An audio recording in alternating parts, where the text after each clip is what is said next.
Pero kasi ate, sabi ko, pupuntas mo ulit dito nami-miss ka na daw niya. Tapos, picture-picture sila dalawa, tayo naman picture. Upload ko agad to. Sabi ko nga, gusto ko siya i-text. Ang problema, Wala nandun akong lagi load. yung phone niya. Tapos, gusto ko siya i-message. Ang problema naman, si Ker kasi, siya lagi nagbubukas sa Facebook ko. Sabi ko, gusto ko pag nag-usap kami dalawa lang. Tapos sabi ni ate mo, ba't di kayo mag-usap ng personal? Saka natin. Sabi ko, magmalamig yung namin parehas. Outside. Tama. Diba, Joey? Words lang, Yes. pinapatulan pa. Kasi naman pumatol. Sino ba nag-say?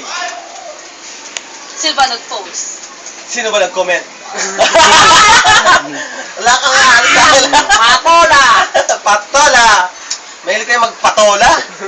Wala ako nababasa ibang comment kasi naka-block sa akin yung iba. Kaya nga. Tapos, pag... Saka hindi rin naman nila mababasa yung post. Paano nila mababasa yung post mo? Kasi naka-block ka. Naka-block ka. Nilak ko nga sila. Oo, kaya kasi naano nila ako dati. Kaya kay El kayo nagpo-post. Uy. Si El tuloy na ano. Oo, si L ang nagpaparating. Oo.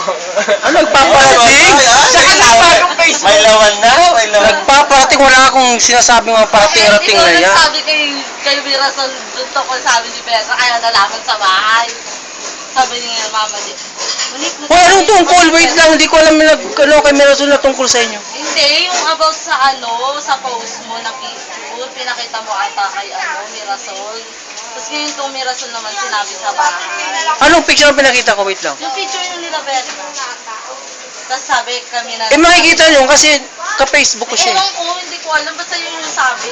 Ako pa nakarating agad doon sa bahay. Oo. Pati sabi, Doon sinabi. sa letre. Nano daw? Ayun daw,